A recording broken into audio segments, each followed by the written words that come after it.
Hi everyone, welcome to Kelly Talks. I'm here for another story time, so stay tuned. Here's what we're talking about today, a very important question that I get asked frequently, and that is, why do I use the term sparked instead of twin flame journey?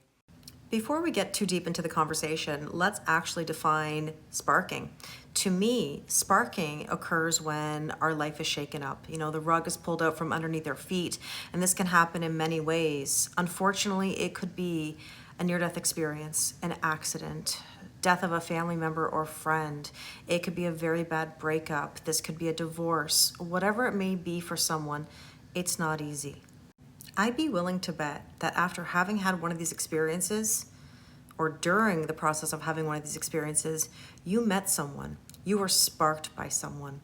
And oftentimes we call this person our twin flame because the definition that we see in many facets is somebody who is our soul, somebody who mirrors us, somebody who incites change, a catalytic heart awakening.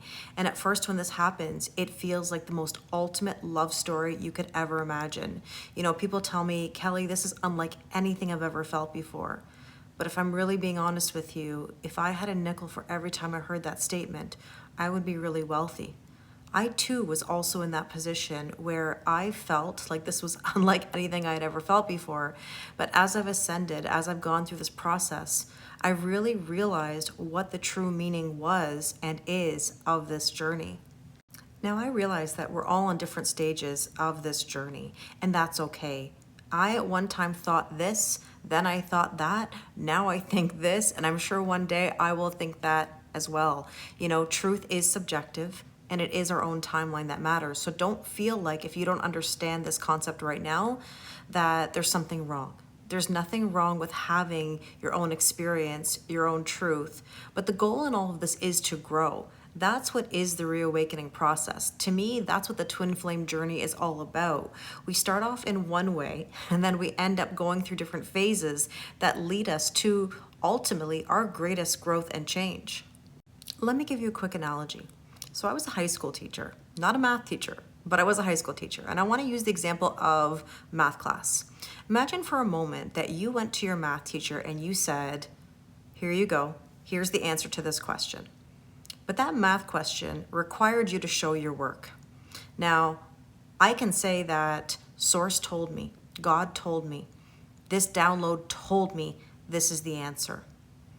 And you take that to your teacher, and your teacher says, well, I need to see the work. I need to see what you've done to come to that conclusion.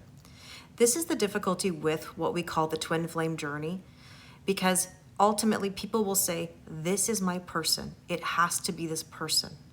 And I understand why that happens. It's because, again, it's unlike anything we've ever felt before. But to go through the motions of the experience is important, to check your work and your experience along the way. You know, I started on this journey and I thought it was this. And then as I went through, yeah, I still thought it was this. And maybe there were other times I still thought it was this. But eventually I started realizing that it was that. And how did I learn that that was that? Well, it's because I checked my work. I grew. I changed. I kept putting myself out there. One of the benefits of this journey is that it brings you to your highest potential, and how you react along the way makes all the difference in the world. If we keep ourselves held back and believing that this is the only answer, this is the only person, then we're really not demonstrating much growth. But if we're willing to learn our boundaries, our self-worth, spark new experiences, then we start to learn what happens throughout this process.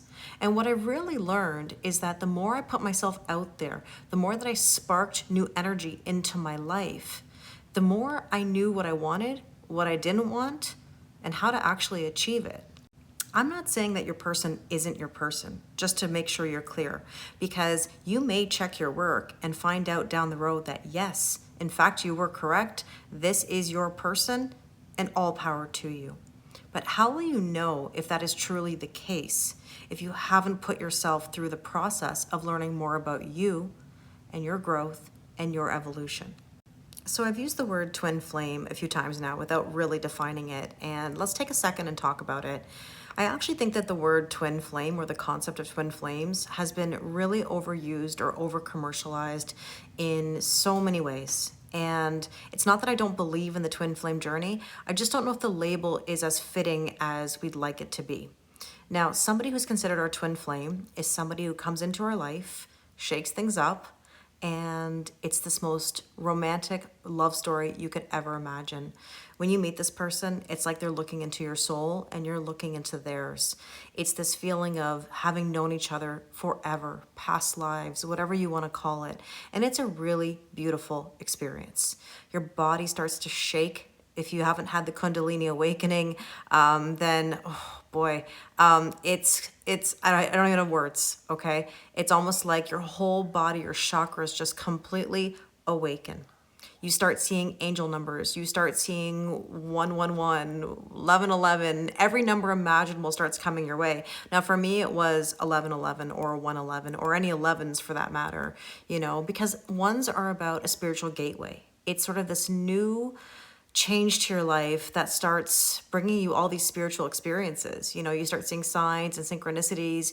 You're watching TV and movies that are your life story, and you're hearing songs that are just so like meaningful to your daily life. It's unbelievable, okay? But we associate this with someone being our twin flame. Like it's the only person that we could ever be with. They're like this other half of us. And it's not even so much that it's the other half. It's you, okay? It's like looking into a mirror. That's why we say there's this mirroring aspect to the twin flame journey. The issue is this, is that when we believe we have a twin flame, it feels like there's nobody else out there for us, like that it's completely impossible to have another relationship. Now, you can have a soulmate relationship or even karmic relationships. We'll talk about that in a moment. But this is something where people just can't let go of a person. Now, I'm going to talk about why that is in a moment. But essentially, we idealize this person. We put them on the pedestal. Again, it's unlike anything we've ever felt before. I'm probably going to say that a million times throughout this video, but you know how that feels if you've been through this experience. The reason why you can't let go of your twin flame is because you don't want to. And I know that a lot of people may argue that or dispute that, but there's a lot of truth to this. You want what you want. The heart wants what it wants. You want to hold so tightly to this concept because it's like a reward for all the difficulties you've been through throughout your life. And I completely understand that. More than likely, there are traumas, triggers, and hurts that are unresolved from earlier times in your life that are now coming to the surface. And this person provides an understanding to those situations. More than likely, they've experienced similarities in their own life. And so therefore, you connect on the deepest possible level. You connect on a soul level. The problem is the more we try to hold on to this connection, the more it runs away from us. Now, I don't know how many of you have watched my cake analogy video. I will add it to this one so you can have a look, but I'm just going to give you a quick recap. We are living a life where things are not going well. Like I said, we're having these experiences that are really bringing us to our knees. They're really testing our patience. They're really rocking our world. And we're not even looking for a twin flame to come into our life. We don't even know what twin flames are probably at this point. And all of a sudden, this person arrives. Again, it's unlike anything you've ever felt before. You were in your feminine energy in that moment because you weren't chasing anything. You were receiving something that you never thought possible. And this person inspires you. They really do. They motivate you to make moves in your life that you never thought possible. It's almost like you could be in a marriage and that marriage is already dying and you're ready to leave it. And this person has nothing to do with whether your marriage is good or not good. It's not like this is something that made you want to leave your marriage. It's something that motivated you to change your life. And that includes going through a separation or a divorce. So you start making moves in your life, okay? You're motivated to change yourself in ways you never thought possible. But what does that do? That puts you into a masculine energy where you start chasing. And there's nothing wrong with being in a masculine energy to chase your goals and dreams, your personal growth and evolution, as I always say. Where the issue comes in is when that masculine energy shifts into your relationship, where you all of a sudden start chasing your person. And that means your person then goes into their feminine energy and you switch spots. Once you've swapped places, everything goes downhill from there. You're wanting that person so desperately. You're doing everything you possibly can to hold on to them. And they start running the other direction. They start giving you hot and cold energy. You know, they love you one moment, they talk about the future, and then the next moment, you know, they're deleting their social media, they're breadcrumbing, they're even ghosting for a short period of time and then popping back up. And we allow that behavior. And the cycle just keeps going on over and over and over again. Now, here's the thing. Your person, more than likely, has been triggered just like you, except for the fact that you are actually 10 steps ahead. I would bet that if you looked at your connection, you already have been through a lot of the things that they're currently going through. And you want to help them. You want to problem solve. You want to, in theory, pull them up the cake. Again, I'm referring to the cake analogy. You want to pull them up the cake, and that doesn't work. Anytime you try to overgive, overdo, and problem solve for your person, it only backfires. They run even harder. So what's the alternative? Leaving it be? Leaving them be? That's one of the hardest things to do. And the reason for that is because it means you have to have enough self-discipline to say, I love you, but I love myself more. See, we think that this connection is all about loving another person, when in reality, it's about loving ourselves. It's the spark within us. That's why I call it getting sparked, because this isn't about a romance novel or a story. It's really about you. Love and romance is completely the bonus in all of this. Now, ultimately, if you want to keep chasing and you want to keep overgiving, then it's okay. There's no judgment. I've been there myself. It takes a person a certain amount of time, and there is no set time, by the way. It's whenever you decide that you want to put yourself first. So don't worry about what anybody else says about how long this happens or that happens. It's really unique to you, unique to me, unique to everyone. We're all in different stages, like I said earlier. Stay tuned to the end. I'm going to show you the cake analogy video, and this will help you understand further in a visual format, at least. Now, this is the thing again. How do you then detach yourself and put yourself first in this situation? I believe that's sparking new energy.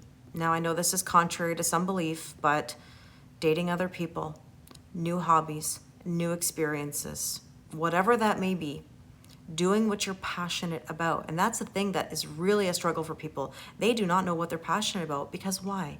They've lost themselves. And that's why the twin flame journey or this sparking or reawakening happens. It's doing this to help you find yourself again.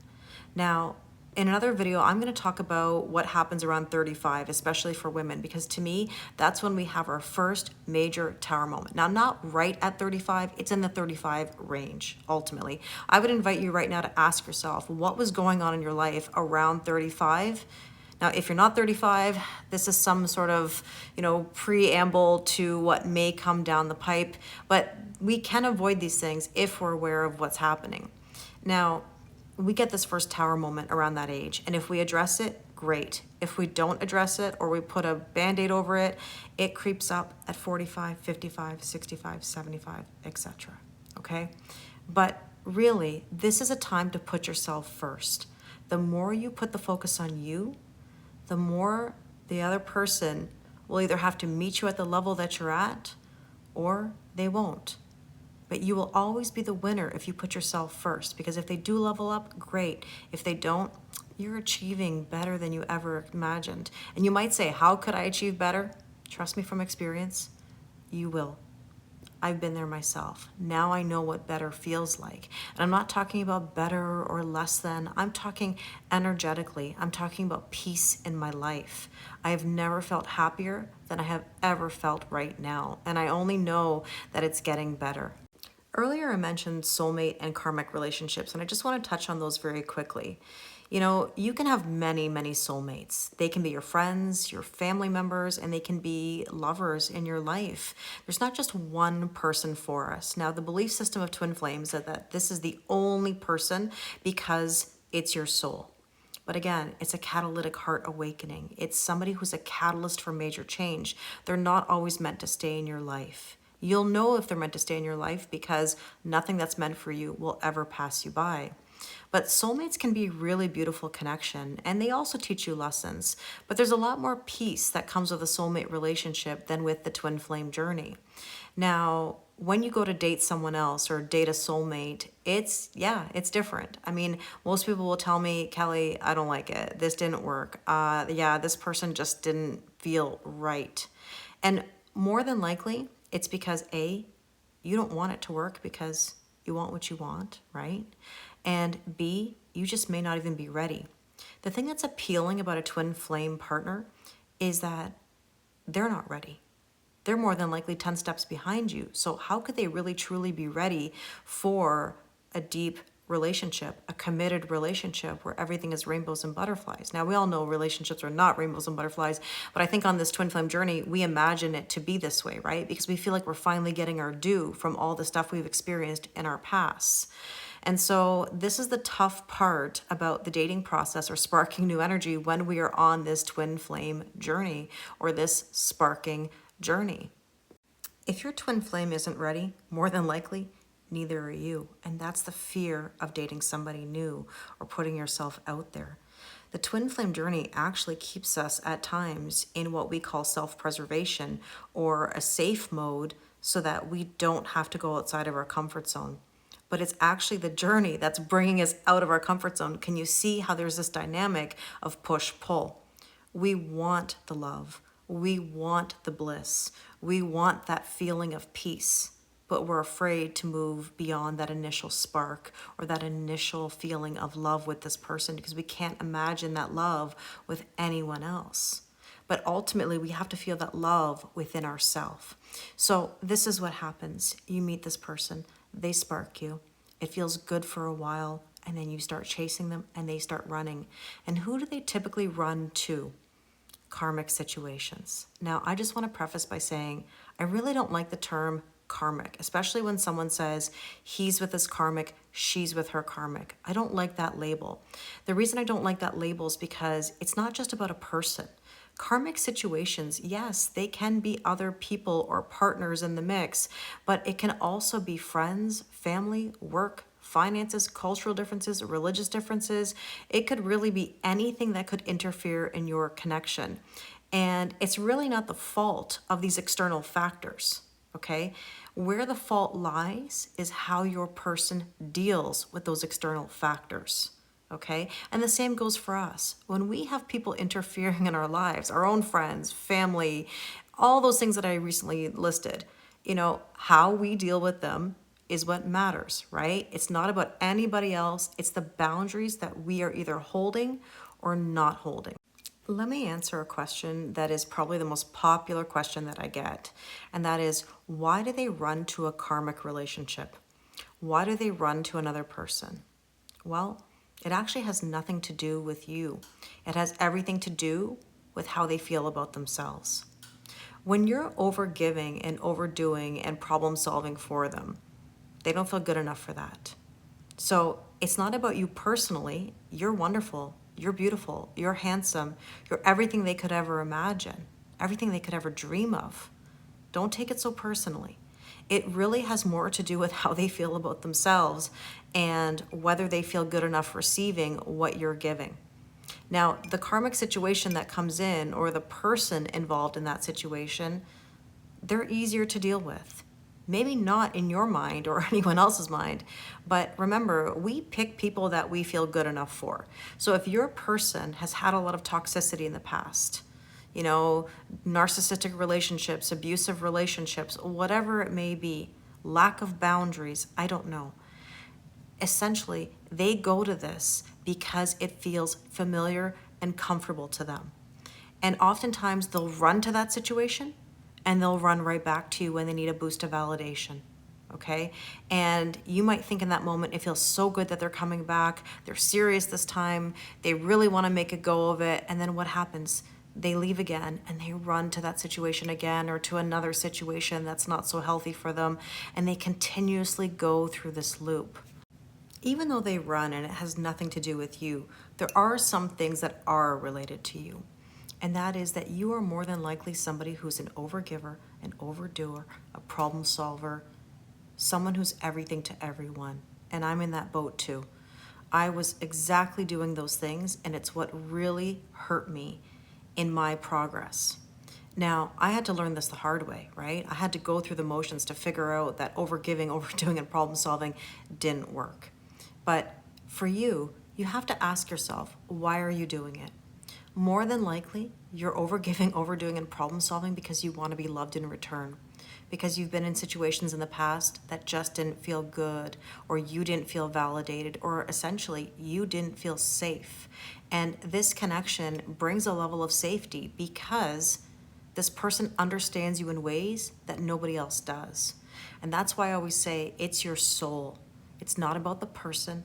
It's your soul that's trying to wake you up and say, all right, I got to do different. I got to get a move on. I got to find myself again. Okay, so how do you find yourself? This is like the $1,000,000 question. And let me take a sip because this is going to be a long one. Well, you've got to detach your energy and you've got to put yourself first. And that means at a certain point, when you're ready, you go no contact. Now, a lot of people say, can we be friends? Can we keep in touch? It's not a good idea because all it does is it pulls you backwards. And I've learned this the hard way. But one of the benefits that I had along my journey is that my person and I did not have any social media with each other. We really had no way of communicating, so it worked in my favor. Yeah, it was difficult, but it was actually a blessing. So, if there's no contact or there's no temptation for contact, it makes this process much easier because you're going to have to feel what you feel. You're going to have to feel the pain. It takes time, This is why I always say, do you want short-term pain, long-term gain, short-term gain, long-term pain? Every time you have a reach out, meaning like a text message, a phone conversation, an email, a run-in, whatever, a date, I don't know. It's really a short-term gain. It feels good in the moment, and then it feels really terrible when they've run again, they've ghosted, they've ignored you, whatever. It's almost better to have the short-term pain where you got to feel the silence or the lack of their energy at this time, because ultimately it's going to give you a long-term gain. If you keep getting pulled backwards, then that means you're taking the hit or the high of having that interaction. And I know that that's what makes us feel comfortable. But the comfort zone's really not so comfortable because if it was, why would we want to leave it? Here's the tricky part about no contact. It means you have to live your life. You've got to put yourself out there. That's why I always say trust the process. Trusting the process doesn't mean waiting on anybody. It means living your life, doing whatever you got to go do, putting yourself out there, dating new people, new hobbies, new experiences, whatever that is for you. It's super important to your growth on this journey. The more you grow, your person grows. But I want to remind you of something. You're not here to do their growth for them. You're here to do the growth for you. And that's the thing that's tricky about going no contact. People will say to me, Kelly, if I leave them alone, will they come back to me? Well, you can't fool the universe. If your intention is to walk away or to, detach yourself in the hopes that they're going to return, that's you trying to control the outcome. And the universe is not going to reward you for that. They're going to reward you when you take the risk for your personal growth and evolution. So be mindful of whatever your intentions are. So I would never advise somebody to detach just so that somebody comes back to you. You detach because that is what's best for you. So during this no contact phase, they're going to contact you. They always do. Of course they do, because they feel your silence. They feel your energy being pulled back. I mean, why do you think that is when you talk about someone or think about something or whatever, it pops up, right? And sometimes people confuse signs and synchronicities for confirmations that someone is their person. And this is why I always say, be mindful of the angel numbers and the signs and synchronicities, because seeing 1111, for example, or 222, 333, 444, I wouldn't say that those are necessarily confirmations that someone is or isn't your person. They're confirmations that you're on the right path or doing something that's testing you. I always see these as tests. Are you in the old? Are you in the new? Are you going to go back to the things that you used to do? Or are you going to stay true to yourself and your growth and move yourself forward? Because every time we want to move forward, what happens? That person pops up. That sign pops up. That synchronicity comes your way. And then all of a sudden you go, ooh, should I be doing this? Should I date someone else? Should I embark on this other journey? Maybe I shouldn't. And we pull ourselves back. And every time we do that, let me know how that goes. Has that worked? Because when we get pulled backwards, usually what happens is the person runs again. Another thing happens, excuse me, that gets in the way of this connection. And so you've got to ask yourself truly, what is it that you want on this journey? You know, it's not about the other person, it's about you. I know this video has been longer than we anticipated. However, I just want to share something really quickly with you. A very short story about how I got sparked. Notice I'm saying sparked. You know, I was overgiving, overdoing, and problem solving for everyone. I was in a situation where I was married, and I did have a really great marriage for many, many years, until unfortunately it wasn't so good. My marriage was crumbling, and my ex-husband was going through a bit of a dark phase. He lost himself, and unfortunately he burned it all down by going outside of the marriage. And this was absolutely devastating to me. And this was all happening while my parents had asked us a favor. They were renting their home out because they got a really great offer from somebody. You would never imagine this happening. It really just came out of nowhere, where someone said, hey, do you mind us renting your home? You don't have to take anything with you, just your valuables. I'm never there. I'm here really for work. My company's paying for this. Do you mind? And my parents were like, sounds great, because they were living in Europe part of the time. And they said, you know what, we could get some extra money through this rental, and we could stay with you, Kelly, you know, while we're here. You know, we're here with you, and then we're in Europe the rest of the time. So it was kind of like this concept of like, they're going to go back and forth between here and Europe, and, you know, my life would be sort of infringed on. And not that they really meant to intrude. Unfortunately, it had a very large impact. So it did help to put my marriage in a difficult place, right? So my parents had no idea what was going on in my marriage. You know, that was a secret, and I was ashamed. I knew everything was crumbling. At the same time, I had a grandmother, she was 96 when she had a really bad fall, broke her hip, had a heart attack, and had to go to the hospital. We thought she was going to pass away. And who do you think was taking care of a lot of this? And it was me. While my life was crumbling, my parents were in Europe. I was dealing with this grandmother of mine who unfortunately was a very difficult woman. Now, don't get me wrong, I loved her and she loved me, but she was extremely difficult. And not because of the fact that she was 96, she was difficult like this her entire life. And unfortunately, I was not protected from this energy of hers. There was a lot of manipulation, a lot of difficulties, a lot of carrots being dangled, and I had no boundaries. So obviously you can tell I had no boundaries with my ex-husband at this point. I had no boundaries with my parents because they were just staying with me as they needed, you know, while I'm trying to live my life. My grandmother, you know, needed my help, but I was also dealing with her previously before that. You know, she passed away a year later from the same thing, broke her hip, you know, fell, had a heart attack, and like I said, passed. But then my grandfather was devastated, and let's just say he went through some very dark phases where he didn't want to be, you know, with us on earth. And I was trying to take care of that as well. So it was a really difficult time for me. And during all of this time, I didn't mention yet that I had a $100,000 house flood. So this happened about a month before everything hit the fan in my marriage, okay? Like, this was just the absolute worst thing that could happen in my life. I was dealing with my family, dealing with my grandmother, my home. I walked in the door one day and we had a supply line to the toilet that was broken, and the water ran all day and destroyed this beautiful home that my ex-husband and I built together. And how symbolic is that, you know, where everything is hitting the fan and my home is flooded? Well, that's the floodgates opening of emotions. It was basically me ignoring the signs that something was wrong and that I needed to change. And throughout this process, I was sparked by somebody. At the very tail end of my marriage, I was sparked by somebody who really changed my life. This is how I learned trust the process. You hear me say this all the time. They gave me the most incredible gift of all the advice that I give you comes from the horse's mouth, so to speak, in regards to this person.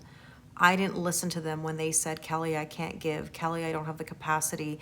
Kelly, why do you let me do this? I just didn't listen because I thought I could control things. I thought I could convince. I thought if I loved so hard that I would get everything that I want.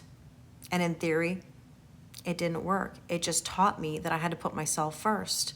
And so essentially, I went through the motions of being sparked, believing the twin flame journey, and I do believe in the twin flame journey. I'm not saying that it's not real, but it's really more about you. It's a spiritual awakening. It's a major change in your life to do different, and I had to do different. So everything I say to you comes from experience. I would never tell you something that I don't know personally, okay? Now, even further down the line of this process, I moved homes. My father had dementia and Parkinson's and passed away in 2022. My mother and my grandfather were an important part of my daily life. How do I navigate all these things? I was also getting interested in tarot and astrology and all these wonderful modalities of spirituality. And as a high school teacher, I wasn't feeling my career anymore. I loved my students, I loved my job, but the system for me was not doing it anymore. And this is how I segued and transitioned into doing tarot readings and Zoom sessions and basically counseling full time. All of this came from being sparked. So it has been an incredible gift. I'm extremely thankful. It has been the best thing that ever happened to me. However, one of the most difficult experiences ever. Now, I know that I'm not done with this journey because this is a lifelong journey. This will occur for all of us until the day we're not on this earth. We are lifelong learners, and that's the cheesy teacher in me that says that, but we really are. We're never going to be fully healed. We're going to be in the process of healing. So I'll get more into detail about my story in other videos, but I wanted you to know where I'm coming from when I tell you these things. I don't say any of the things in my videos to be difficult or to be harsh. I say them because I want you to have the best of the best of the best. I wish that I would have had the help when I was going through this. I really didn't. I didn't have family support in the way that maybe I would have hoped, especially emotionally. Nobody could understand what I was going through, and I'm betting that most of you feel the same way. Not everybody gets what you're going through. And the worst part is that when you try to tell people about the twin flame journey or about a spiritual reawakening, they don't understand. They don't like it because it means you're changing. And when you're changing, it disrupts their routines. Nobody's going to wake up one day and say, geez, I'm going to stop asking Kelly for favors or pushing her boundaries. Why would they? I've been overgiving, overdoing for a whole life. Why would they want me to change? The bottom line is that I needed to change, and I had to do it for me. And I'm so proud of myself that I've come to this point. And you can do the same thing too, but you just have to believe in yourself. So for the sake of time, I'm going to say that this is the end of the video, and I appreciate you being here with me. Now, I will talk about my story more so throughout many more Kelly Talk videos that I get to do, but I wanted you to have some information today and to think about things from maybe a different perspective. Just know that you are meant to focus on you and experience the greatest love, the greatest awakening, and the greatest future possible. Thank you so much for watching my videos. It really means the world to me. In a minute, you will see the cake analogy, so stick around because that video encompasses how I felt going through this sparking or twin flame journey. To me, looking back, I was sparked. Yes, I believe in twin flames, but to me, it's not about the label. It doesn't have to be about a twin flame romance. The romance is within yourself. So please, in the comments, let me know if this resonates. Again, thank you very much always for your kindness and support. It means the world to me. Have you ever been sparked by somebody? A love like you've never felt before? I've got a story for you. I want you to think about wedding cakes. Yes, wedding cakes. I was thinking about my cake from years ago. There was a cake topper with a bride pushing the groom up the cake. How ironic, because now when I look back, I realize that was me in my masculine energy trying to push this person up the cake. Now I want you to think about your own connection right now. You've been sparked by somebody. They came into your life when you least expected it. You were in your feminine energy, you knew no different. All of a sudden, you got motivated to get up the cake. You got motivated to chase your dreams and your goals and to make things happen. But your person who's come into your life, they've been a little hot and cold, and you start chasing them. And you start trying to pull them up the cake with you because you're trying to ascend to your highest potential and you want the same thing for them. Unfortunately, you can't do it at the same time. You have different traumas, triggers, and hurts. So the difficulty is that when you get to the top of the cake and you look down and they're still there, you want to pull them up. That's you being in your masculine energy. If you want them to get to the top of the cake, you have to let them get up the cake themselves. You've got to be in your feminine energy. You've got to learn how to receive. It's almost like a golden carrot. I would call this a carrot cake. The universe dangles this golden carrot in front of your face. It says, here, you want a taste? And you're like, of course. And you love it. You enjoy it. You eat it all up. And then all of a sudden, the universe takes it away from you and says, now go get it. So I want you to think about this cake analogy as your own relationship or own situations in life. Whatever you're trying to do it for you. You are number one. If you're trying to pull anybody up that cake, it's not going to work. And if you're asking me, but Kelly, can't we go up at the same time? You can't. Again, different traumas, triggers, and hurts. So what can you do to solve this situation? Let your person get up the cake. Every time you reach out, every time you try to orchestrate a meeting or a situation, you're sending them back down to the bottom of the cake. If they really want to get up to the top of the cake and meet you there, they will. Let me know if this resonates.